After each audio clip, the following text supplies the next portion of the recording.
It's going to be a big show today. I'll tell you why. We've got Bitcoin over 17,000. I'm going to show you why Bitcoin's over 17,000. Then we're going to decide whether this run's going to continue or whether this chart's pretty much going to go back down and touch the trend line again and then maybe bounce up or go underneath. We're also going to be looking at the Sam Bankman-Fried interview, but we're not going to be looking at the same Sam Bankman-Fried interview that everybody else is watching because, I mean, I think Andrew Sorkin did a good job, but that's not the one I want to watch. I want to watch one that's much worse. In fact, so much worse that it does something like this.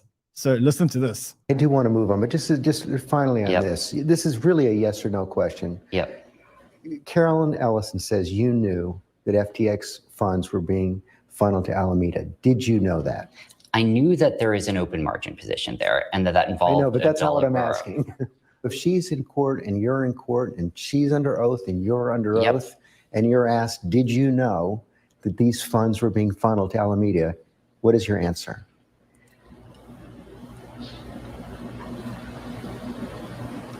I did not know that there is any improper use of customer funds. You also took out a $1 billion. Okay, so we're going to look at that interview. And then later on in the show, our good friend James from Invest Answers is going to join us. And we're going to help you guys build the ultimate 2023 portfolio. And how we're going to do that is I'm going to put my portfolio down. He's going to put his portfolio down. And then we're going to bash it out together. And eventually we're going to come out with one portfolio that's going to be the ultimate 2023 portfolio. So today's going to be a massive show. Let's get out of bed, guys.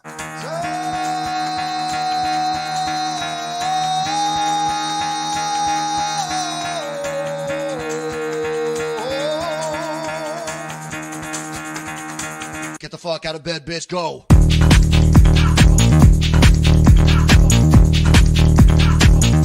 Get up, and then they got go.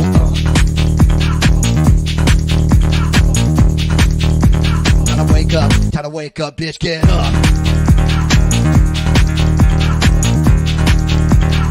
Get up. Get up.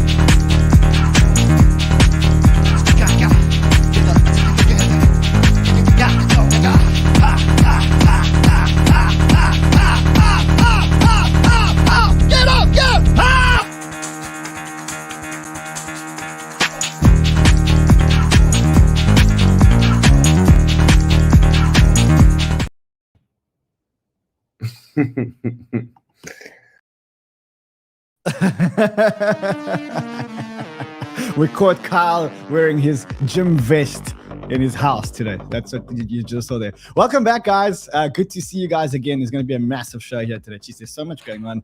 It's a better day on the markets, that's for sure.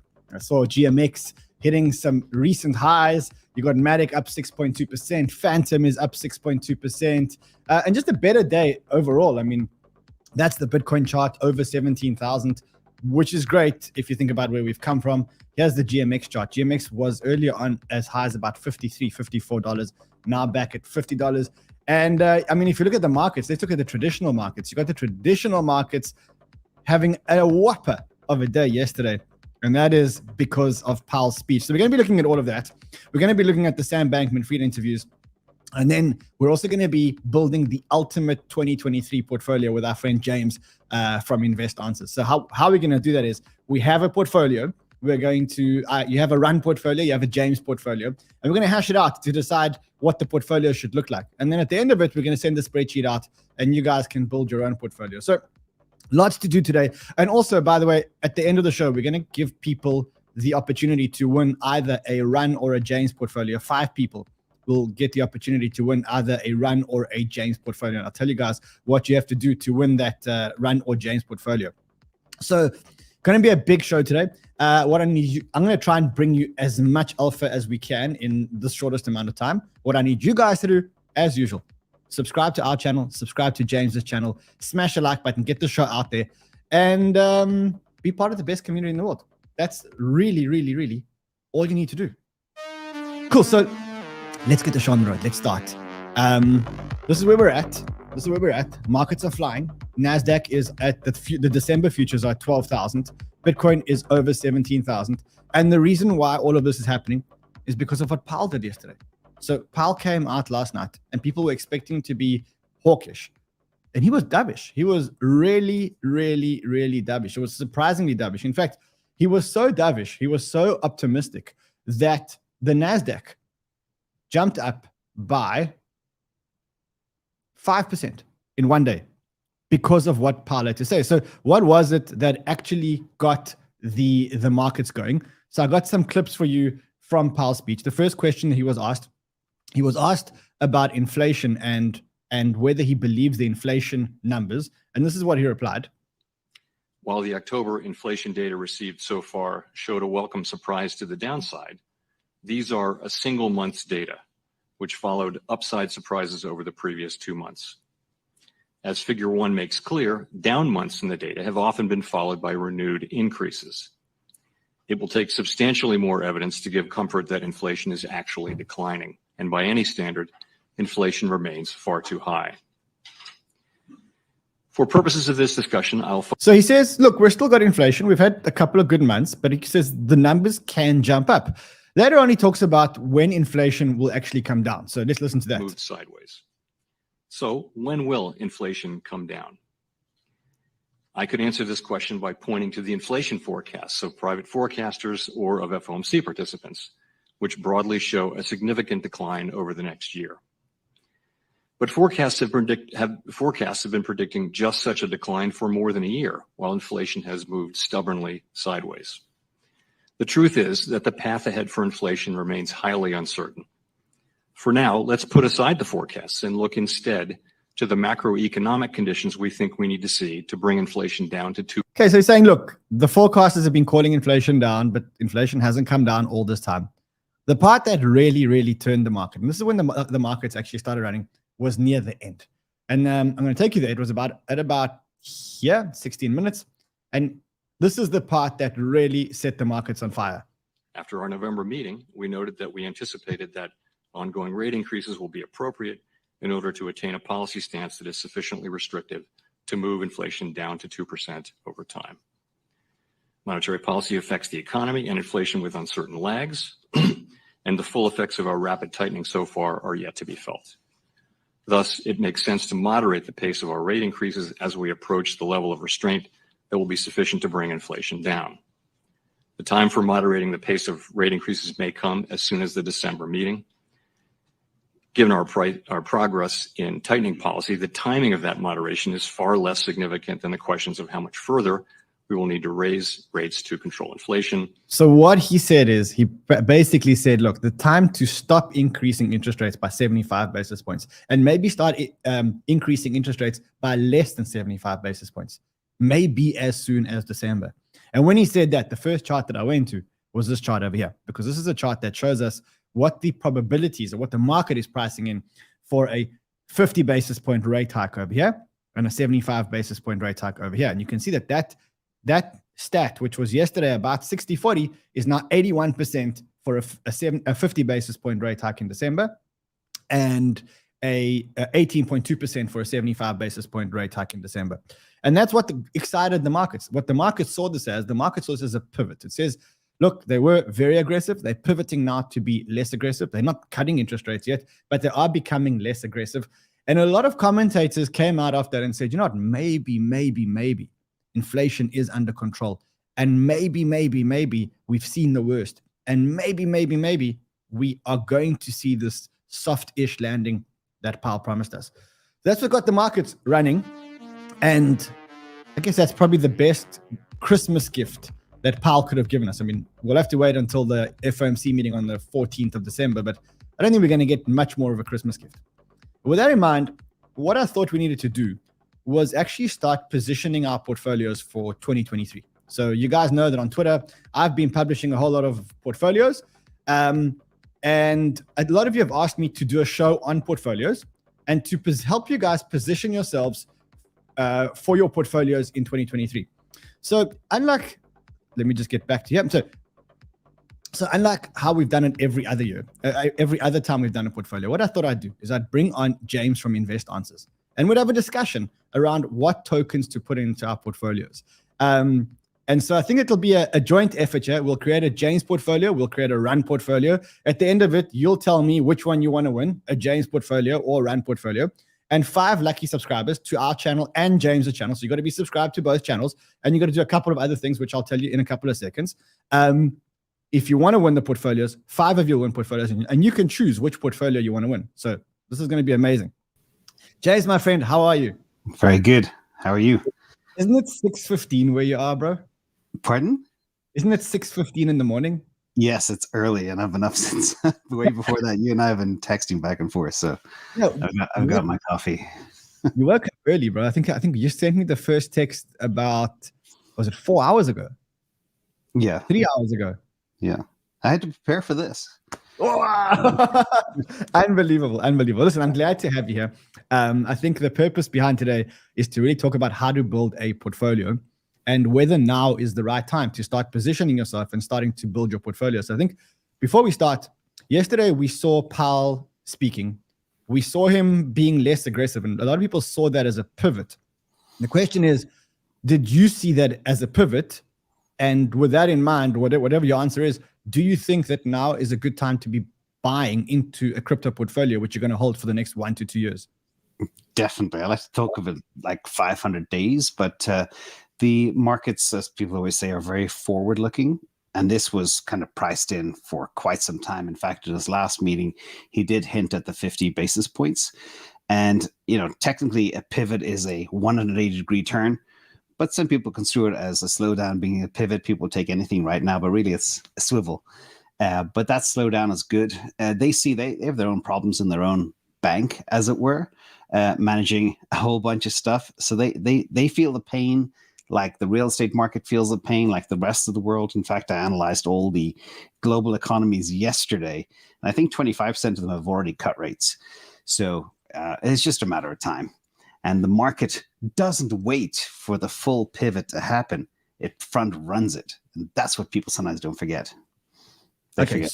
So would you be, if you were sitting on the sidelines and you had $5,000, $2,000, $1,000, and you wanted to start building a crypto portfolio, question is, would you start allocating now?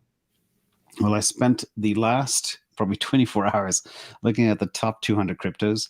And first of all, I looked at them from kind of what I call an ATR perspective. How far are they off the bottom? How far are they from the top? What's the upside? What does the chart look like? Then I look at the fundamentals, which ones are the best, leaders in their category, etc. And I think we're going to go through a lot of them and a lot of questions. But absolutely, yes, I'm looking at many, many names that are just literally bouncing along the bottom and have been. So that's kind of interesting, because when things have bottomed out, I know people can say, well, something's fallen 90%, it can fall another 90%. That's possible. But some of these names have solid fundamentals. So I believe there's not much downside from here. Waiting for the absolute bottom, if we're not already there, like I thought 17.5 mistakenly was the bottom. I did not anticipate the FTX Black Swan like many others. But that took us down to that 15.5 level, and we're getting close back to that 17.5 level. So yeah, we are close now. If another Black Swan hits, we could go back down. But I think when you look at things like Bitcoin, anybody who wanted to sell has sold. Yeah. And there's a lot of people on the sideline waiting to grab some, but they're waiting for the 10,000, the 12,000, the 3,500, all those numbers that you've heard many times yourself. So you know what? I mean, I think I agree with you. I think that crypto has seen a number of Black Swan events. We've seen the great unleveraging. And I think short of a Binance collapsing or a Tether collapsing, which would be the biggest Black Swan event ever, I kind of think to myself that, we've seen enough Black Swans that are shaken out anybody that wants to sell. And there's the kind of like no one left to sell. And someone said it the other day. I quoted a tweet. I can't remember whose tweet that was, but he said, what's left in crypto is a bunch of retard holders. These are people that are retards and they're not selling at any price. And I kind of think that for me, look, I don't know if it's the bottom. I'm not good at picking bottoms because I'm optimistic about the technology. I know that the market is low enough for me to actually start deploying the last of the capital that I have to deploy. I don't think I'm going to get an opportunity like this in a long time. And so that's why I thought we should do the show and actually start deploying. In terms of deploying, I've created an 8-point checklist that I think the audience needs to consider before they allocate to any token. I think we've kind of agreed on this, but feel free to add onto this checklist. So I said, the first question that you got to ask yourself, all these questions, and then you got to decide how many of these do you want to be positive. So the first one I asked is, will the token be able to survive a prolonged bear market? And that means, do they have enough funding? Do they have enough runway? If this bear market continues for another year or 2 years, I'm not sure how long this bear market is going to continue, but do they have enough funding to survive a prolonged bear market? Second question that I asked is, can the token achieve network effects? Because ultimately here you're investing in tokens, in networks. And if you are investing in networks, you got to make sure that every additional user to the network adds value to the network exponentially. Because some tokens can never, ever, ever achieve network effects. They just can't. What we want to find the ones that actually can achieve network effects. Next thing is, if the network can achieve network effects, is the platform actually growing in terms of users? Because remember, network effects is a function of increased number of users and every user adding value to the network exponentially. So we want to make sure that the platform is actually growing in transaction.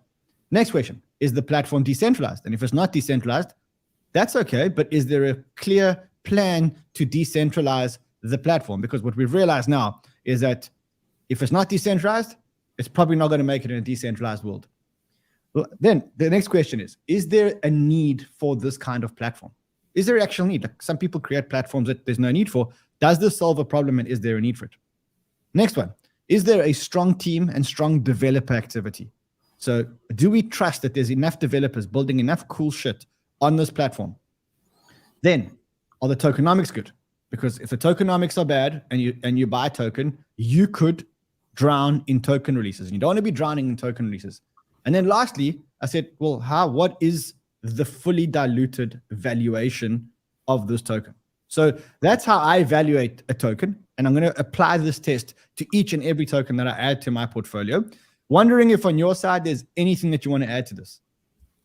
And no, some of those categories actually include a number of things. So it's completely fine. Okay, so let's bear in mind that we're going to keep coming back to this questionnaire. And with that in mind, let's look at, over the last 2 days, we've selected a whole lot of different tokens. I've made a list of them here. I'm happy if the audience wants to add in more tokens, but ultimately you got Bitcoin, Ethereum, Solana, BNB, Cardano, Avalanche, Fantom, Algorand. You got Near, you got Aptos, you got Cosmos, you got Polygon, you got Optimism, Arweave, Vulcan, Chainlink, DogeCoin, Uniswap, Curve, Injective, DYDX, GMX, GNS, Arweave, ThoughtChain, Stargate, The Graph, Helium, Chiliz, Vulcan Forge is a gaming token, Immutable X, Render, Gala Games, Ultra, and Engine Coin. Now, I'm happy to keep adding, and I'm happy to keep adding tokens if there's any other tokens that we've missed here. But what I've tried to do here is I've tried to put this in such a way that we cover all the sectors that I think are going to win. So you got store of value, smart contract layer 1, file storage, payments, you got oracles, you got DeFi and DEXs, you got cross-chain exposure, you've got infrastructure exposure, you got gaming, social, metaverse, and it really covers all the verticals that we think are going to be successful. And then the question is, I think the debate is, where should we allocate and how much should we actually allocate? How does that sound? Excellent. All right, so let's go. So first of all, let's start off with Bitcoin. It's in the category of store of value. And the question is, what percentage of our portfolios would we allocate to Bitcoin? I don't think we need to talk too much about why we're adding Bitcoin to our portfolio. Suffice to say that it's got network effects. It ticks all the boxes. You've allocated in your portfolio, you've allocated 20%. I've allocated 15%. So I think it's kind of there or thereabouts. So not much discussion required here, right? Yeah. There's one thing I would like to say, though, before we get started, because this is a point-in-time portfolio, and I want the audience to remember that it is not reflective of my existing portfolio. This is kind of, I think you might say, a YOLO portfolio at this point in time, looking forward over the next 500 days. So, fair to say? Yeah. You agree? It's I think 6 months ago or 6 months from now. I think I agree. So people are saying, so I agree with you. This is right now today, if I had $10,000 and I was coming into the market, how would I spend the money? All right. So Bitcoin, you said 20%. I said 15%. Ethereum, I don't think you can ignore Ethereum. I personally think that Ethereum is going to be bigger than Bitcoin at some point. I've allocated 15%. You've allocated 30%. So you've gone heavier on Ethereum than you've gone on Bitcoin, right?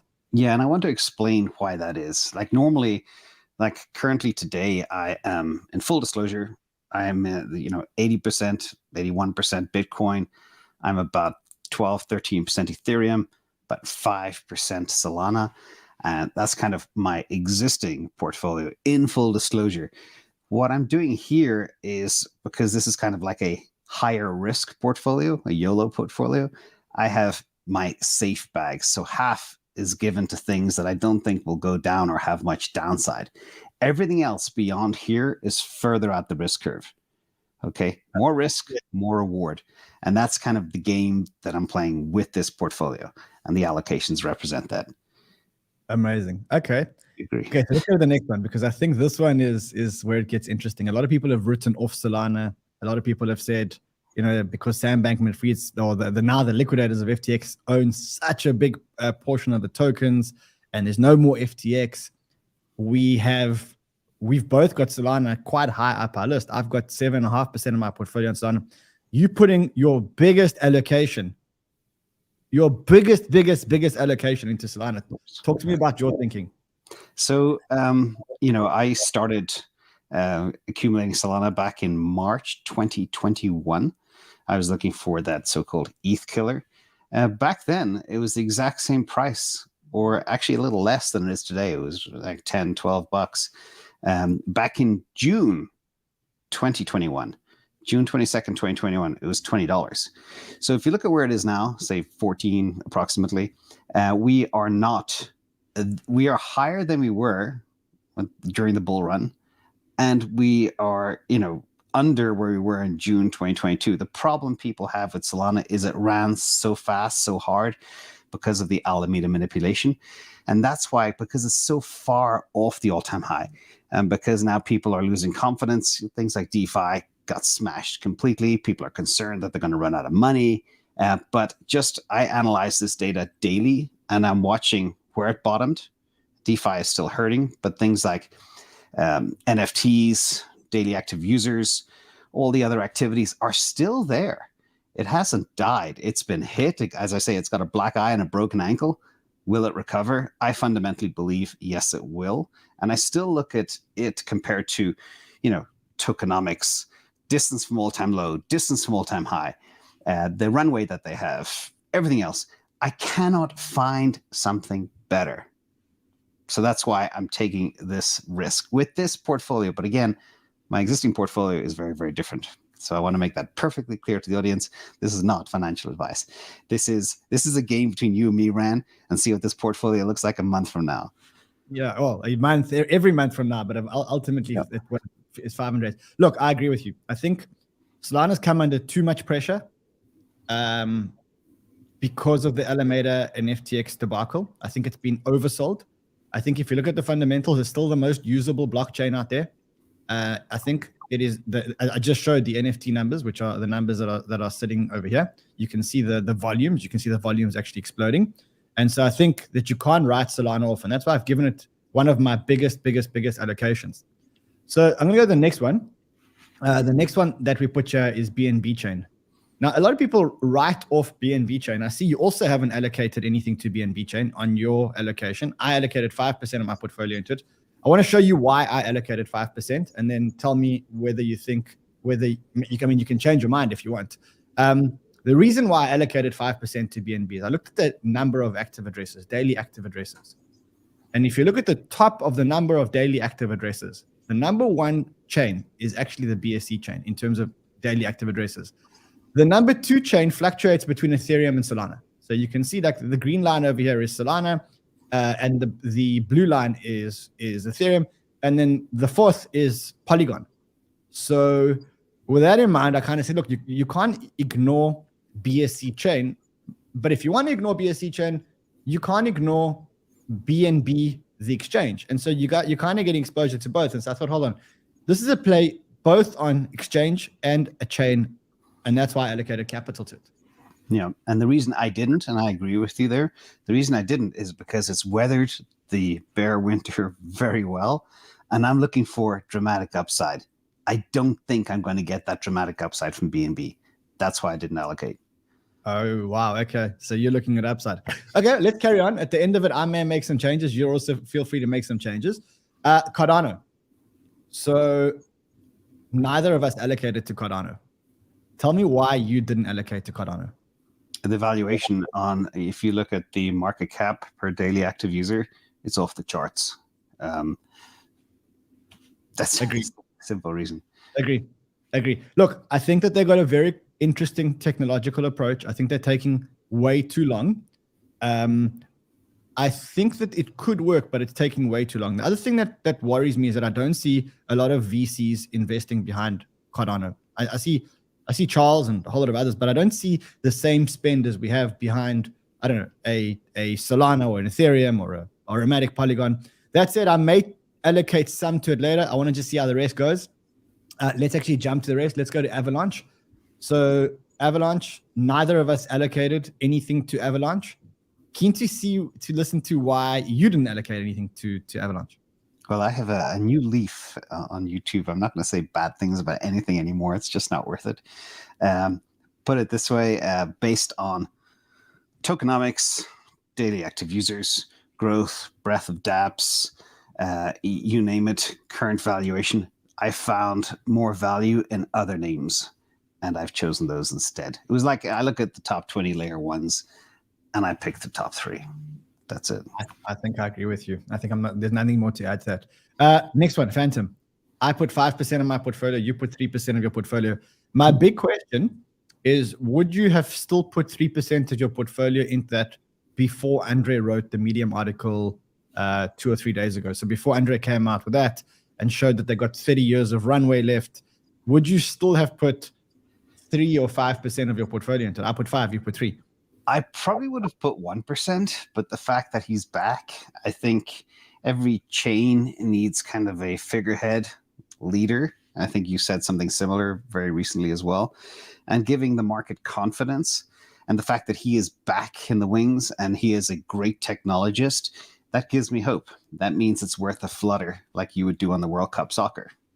Yeah, well, I'm going to do it on the World Cup soccer later. Let's talk about Algorand. So Algorand had their conference in Dubai. I wasn't there, but I heard it was pretty impressive. I didn't allocate anything to it. You didn't allocate anything to it. What do you think? What's your thinking there? Again, go to Masari and look at the big holders, and that'll give you the answer. Decentralization means many, many different things, but what I do not like to see in a chain is when the top 1% owns greater than 95%.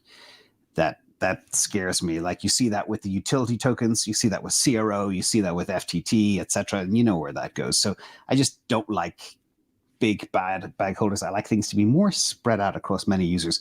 And names like Cardano does a very good job at that, giving them some credit.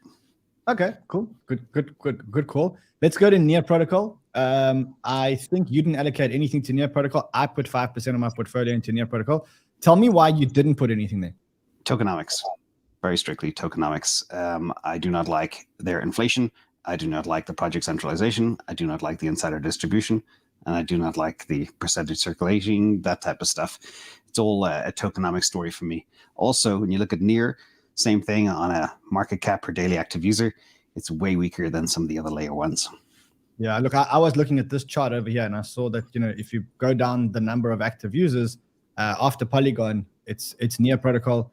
I was at NearCon. NearCon was good, saw some impressive stuff. So I'm putting some of my portfolio into Near Protocol. All right, the new one, Aptos. Ex-Facebook, neither of us have allocated. Tell you why I didn't allocate. Because I think that crypto is 50% I think crypto is about 25% about technology and 75% about religion. And I think these guys have done a very, very, very poor job of building a community. I think that they to me, they stand for everything that is not crypto. They feel like Silicon Valley VCs that are trying to keep it very, very, very centralized. They're not out in the market. They're not building community. And to me, that's not crypto. And I just don't want to play that game. What do you think? They've built a contrived community. And what I was looking for So if I look at the evolution of layer ones, for example, the technology has come in leaps and bounds. If you look at what proof of history has done, that is truly a quantum leap for layer one technology. I didn't find any quantum leap from Aptos. It was kind of like a Me Too play. So I was looking for that magic sauce, didn't find it, no reason to allocate. Plus, as you say correctly, Silicon Valley VC game, we've seen how that plays out. Nobody wants to play with that anymore. Love it. So none of us are allocating to Aptos yet. All right, Cosmos. I think it's the best technology, but neither of us have allocated to it. Why didn't you allocate it? Yeah, it's the best technology, but it's not monetized. You know, it is the same thing. It doesn't have the kind of network monetization effect that I would like from a chain. It's like everybody uses their technology, but it's like they walk into the Apple store and steal an iPhone and walk out.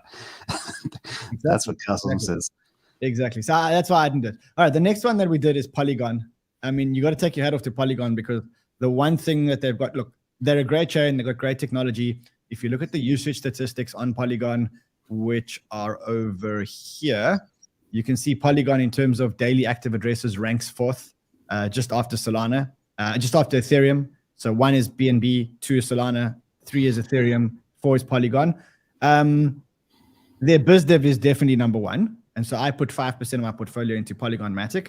I know I'm buying it at the top. I know I'm buying a token that's run, which is why I didn't allocate more than that. What do you think? Yeah, this one, you know, I identified that as the third best kind of layer one, even though it's a layer 2 out there because of all the metrics that we look at. Now, let's just compare this. There are things that I love about Polygon. The team are fantastic. Partnerships are second to none. That scales like a scolded cat. The whole chain works really well. But the certain things I don't like is the fact that it is very centralized. You know, the validators are capped at 100. You know, Solana has 3,000 plus. The top 100 holders have 50% versus right now, I think it's less than between 10 and 20% for Solana. The transactions, again, it's fast, not as fast. Daily active users, as you pointed out.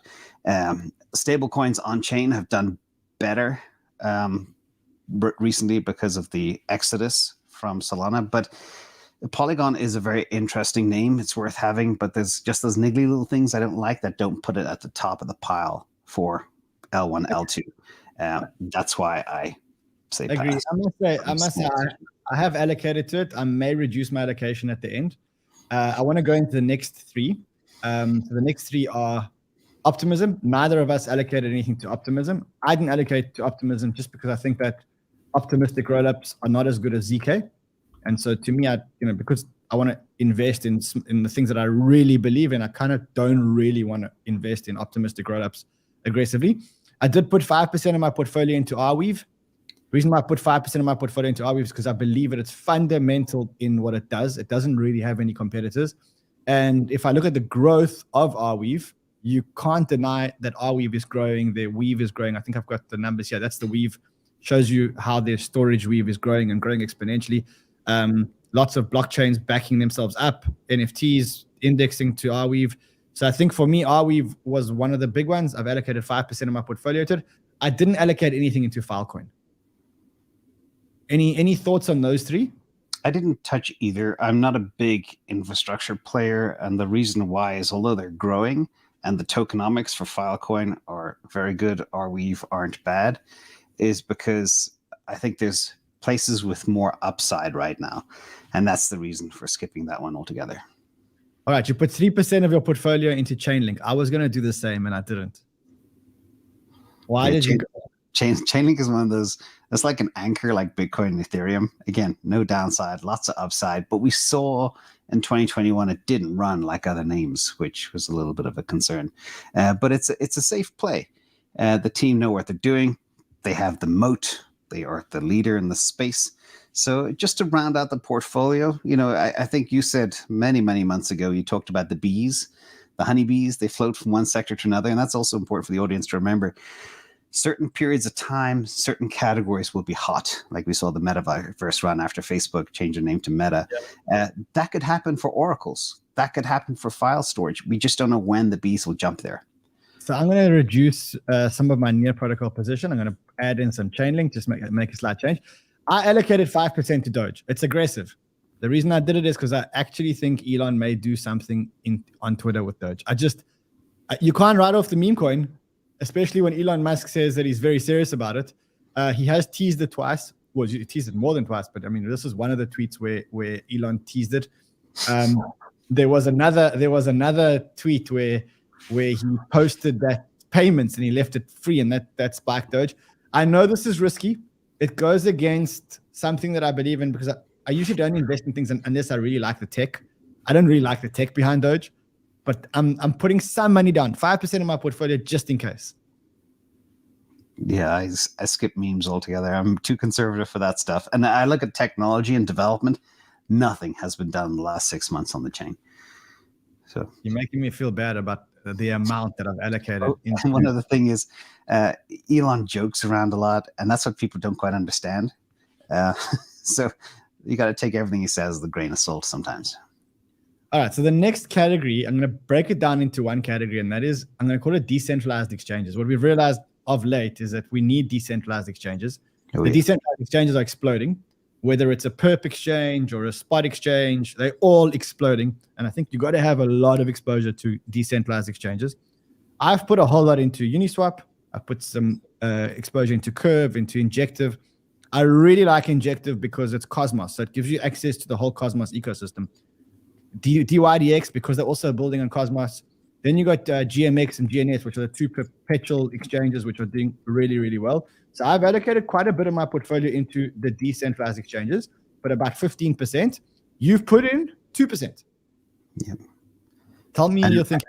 Well, it's funny. I did it every year. Well, I've only been doing this for 2 years, but every year I do a forecast what's going to be hot in 2022. And last year I said decentralized exchanges will be on fire because people are sick of paying huge fees on Coinbase, etc. Now that's coming to the fore.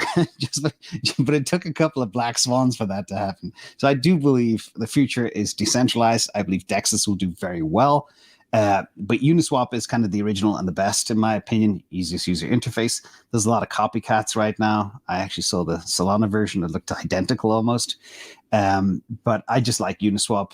I think it's got the most network effect, the most users, and people go to what they know. And the value is very compelling right now here at this level.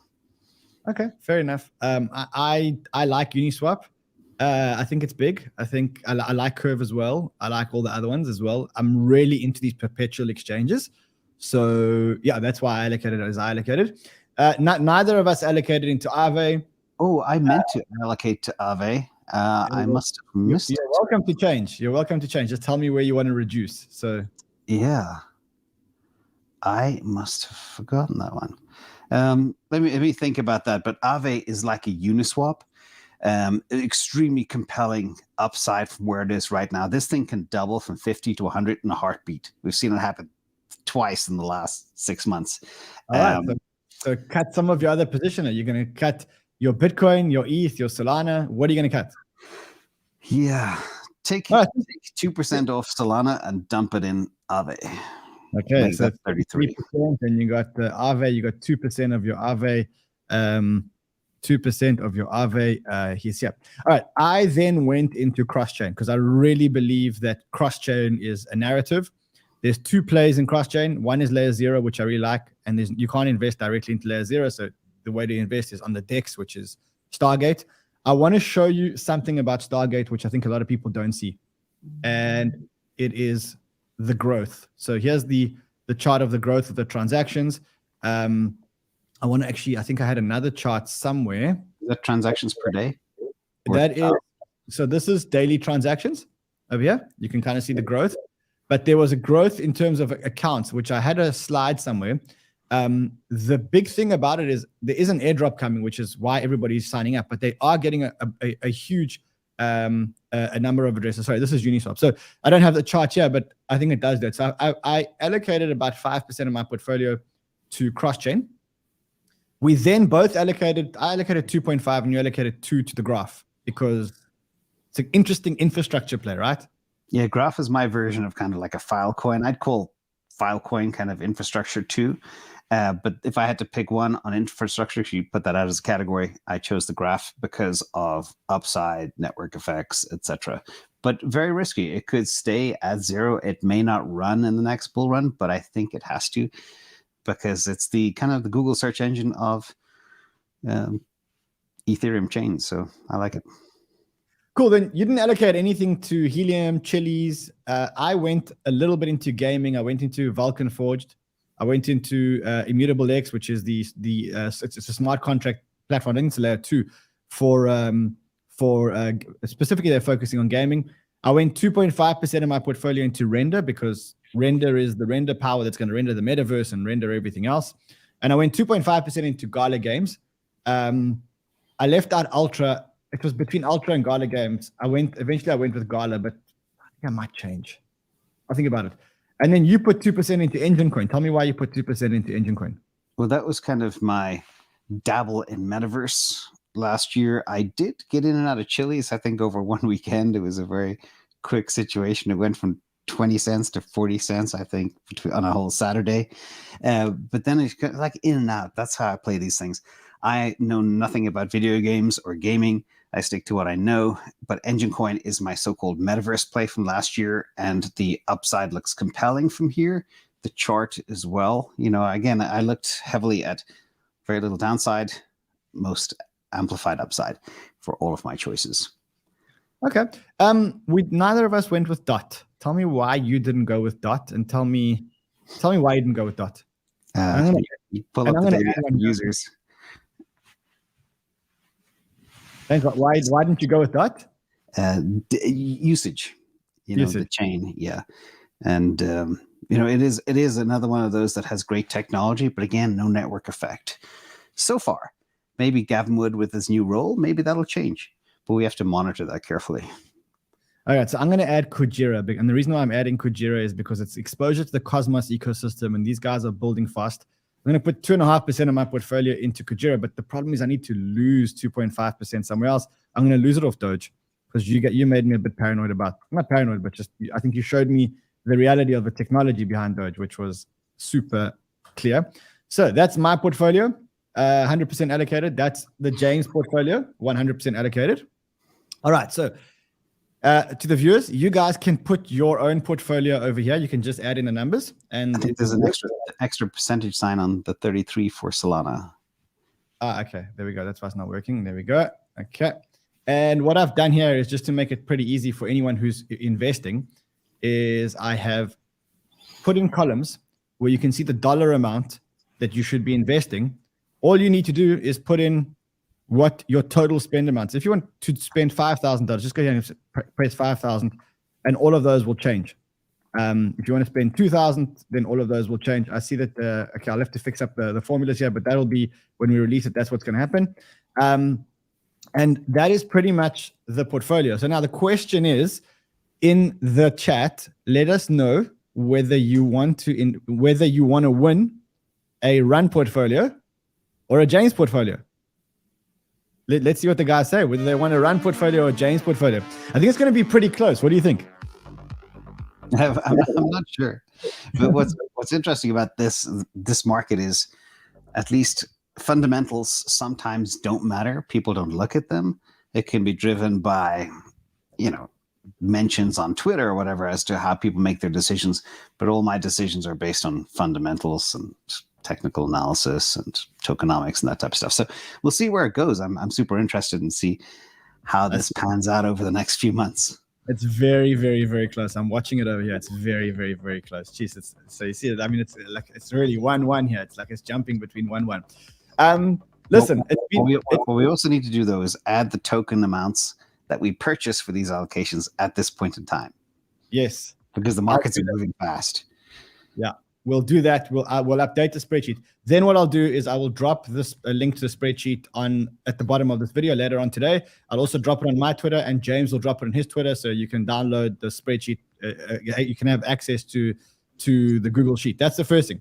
Second thing is, so we are going to give away 5 of these portfolios, $2,000 in each portfolio. So we're going to give away $10,000 of these portfolios.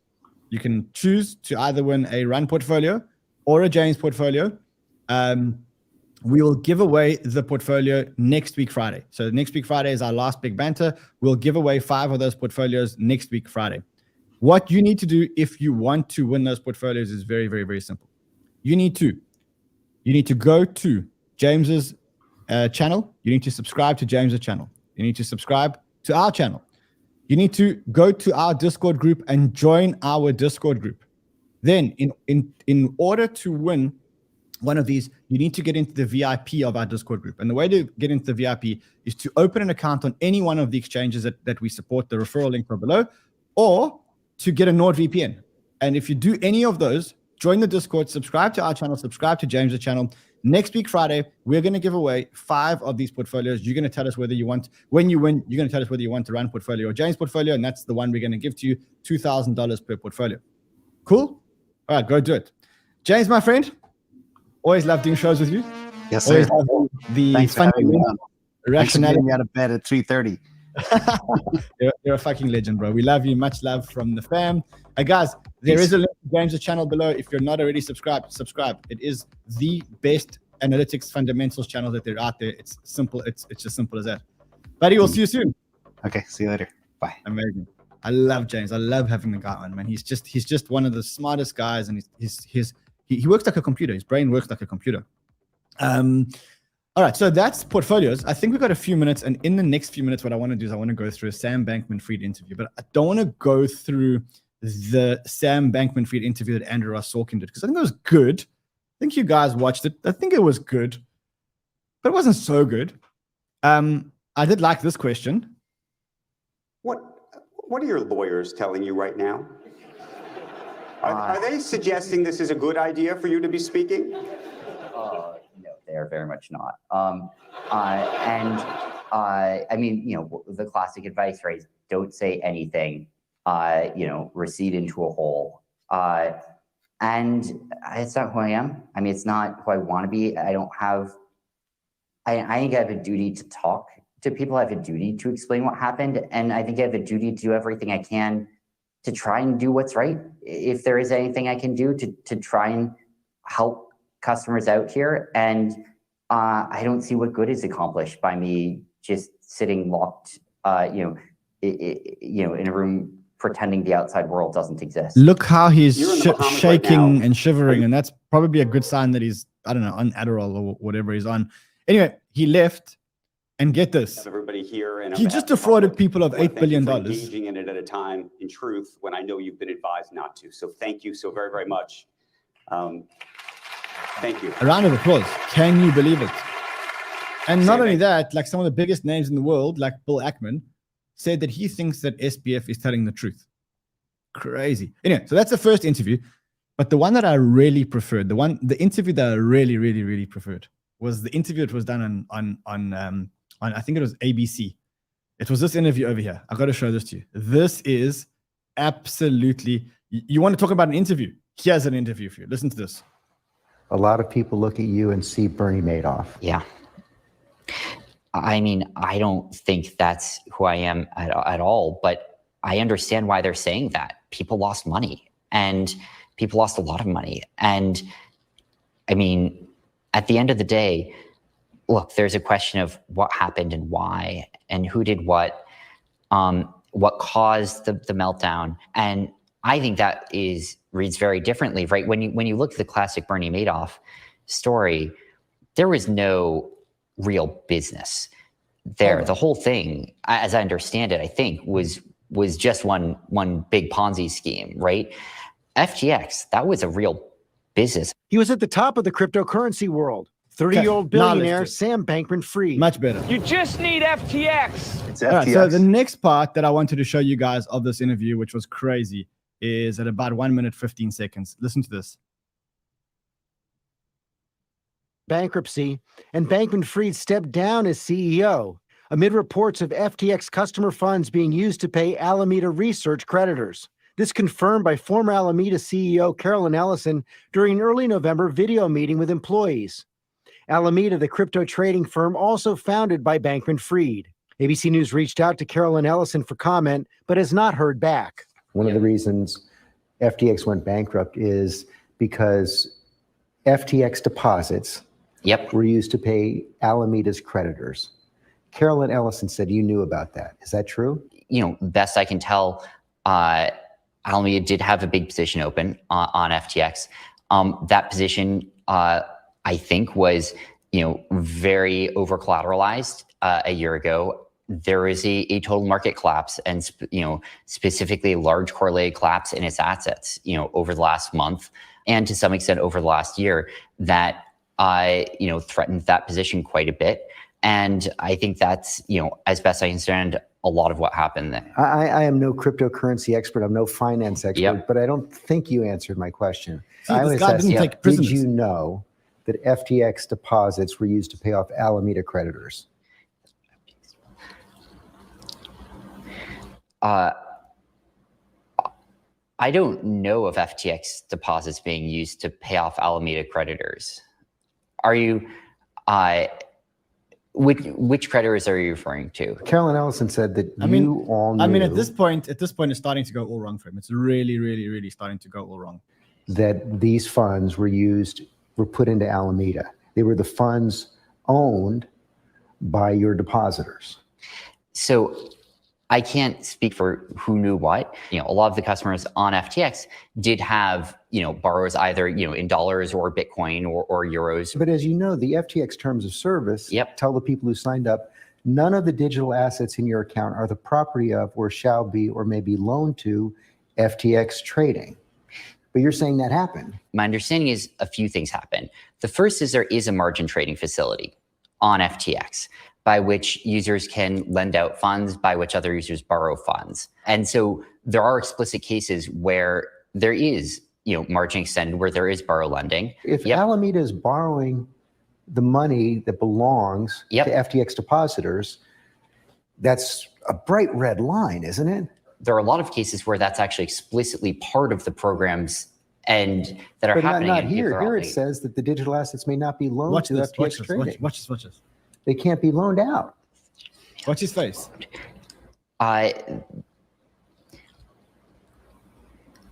There existed a borrow lending facility on FTX. And I think that's probably covered, I don't remember exactly where, but somewhere else in the terms of service. But they'd have to approve of that. They're saying they didn't approve of it here. They're saying you approved of it. If you rewind to, the beginning of FTX, where, some customers were, I think in line with sort of existing relationships that they've had, at least in some cases. Okay, so I want to take you a bit in the forward. First place. I want to take you to, for understanding. Yeah, when he asks, talks about Mark Cuban. Say about that. Me. Here's what Mark Cuban has to say about that. Yep. He said, if I were him, I'd be afraid of going to jail for a long time. At the end of the day, it's not my call what happens, and the world will judge me as it will. Are you worried about going to jail? There are a lot of things that are worrying me right now. And, as best as possible, I'm trying to focus on what I can do going forward to be helpful and, let whatever, regulatory and legal processes are happening play out as they will. I do want to move on, but just finally on this. This is really a yes or no question. Yep. Carolyn Ellison says you knew that FTX funds were being funneled to Alameda. Did you know that? I knew that there is an open margin position there and that involved. I know, but that's not what I'm asking. If she's in court and you're in court and she's under oath and you're under oath and you're asked, did you know no prisoners, that these funds were being funneled to Alameda? What is your answer?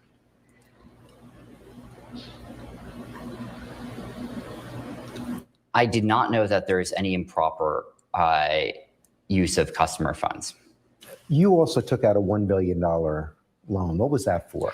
That was generally for reinvesting in the company. That was not for, consumption. Let's just understand what happened here. He says that he took a loan from his own company to reinvest in the company. Your Honor, objection. What do you say? To my knowledge, I have basically nothing left. Basically everything I had was invested in the business. I expect I'm going to have nothing at the end of this, I think I had $100,000 left in my bank account last I checked, and I think I have, you know, one credit card working with that right now. Earlier this summer, you thought you had what, 32 billion? Then lastly, they asked him, where did you go wrong? It's been a really humbling fall in a lot of ways. How do you explain the failure? Was it inattention, arrogance? It's a good question. Was it unethical? Some part of it was just literal distraction. I really should have spent some time each day taking a step back and saying, what are the most important things here, right? And like, how do I have oversight of those and make sure that I'm not losing track of those? And frankly, I did a pretty incomplete job at that. I spent a lot less time looking at assets and looking at balances and positions because that's not where revenue came from. And so I wasn't seeing it as a core business driver. Obviously, it was a core risk, and that was a huge mistake of mine to not think more about that. You said one of your... Okay, so that is the interview. Now, remember tonight or later on today, we're going to be on Mario Norfolk Spaces, but we're going to be broadcasting it onto YouTube. And I'm going to be asking Sam a few questions myself. I think I'm going to wear this hairdo later on. I'm going to be asking Sam a whole lot of questions. So what you need to do, if you want to go to that, is join us here. I'll show you where to go. Just think it makes it a lot easier. So you go to Mario Norfolk, who's running these spaces, and what you'll see is that he's got a SBF thing. Just hit this reminder and set yourself some reminders and do that. All right. So reminder that if you want to win one of the portfolios, what you need to do, simple. I'll make it very, very, very simple for you. Right, so reminder that if you go to here, you have to sign up on you have to sign up to our Discord, subscribe to our channel, subscribe to James' channel. Sign up to Discord, and then to get to the VIP of a Discord, you need to either take out a NordVPN or you need to sign up to any one of the exchanges, BYBIT, Bitget, whoever you want, and you will win a Run portfolio or a James portfolio. We're going to give away 5 of these portfolios next week before we close. And you got to have a BYBIT account or a Bitget account to qualify for that, so we can actually put the tokens in your portfolio. So I'm going to give you guys a week to decide which portfolio you want. In the meantime, we're going to publish the spreadsheet, and then you guys can see it. And that's it for today. We'll see you guys again much later, where we will be with Mario on the spaces. We will also be reviewing yesterday's interview just to start that off. Until then, have fun, trade well. Let's quickly check the market. Bitcoin still over 17,000. The NASDAQ a little bit down. And the big winners for today, all in green bubbles, GMX, Matic, Fantom. Wow. Let's look at Fantom. Fantom back over 25.6. Congratulations to anyone who took that trade. We told you at I think 18 cents, 19 cents. Congratulations if you guys took the trade. All right, I'll see you guys again. Remember, you've got until next week Friday to choose to do all the things I told you to do. And then next week Friday, we're going to give away the portfolios. You can choose a Run portfolio or you can choose a James portfolio. Spreadsheet will be out in a couple of hours. I'm just going to clean the format and I'm going to drop the link for you guys. Have fun, trade well.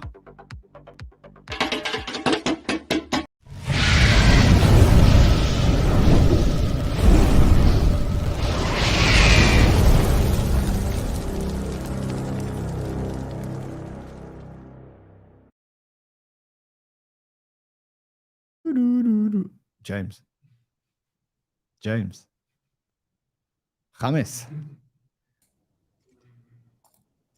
Dupes. Why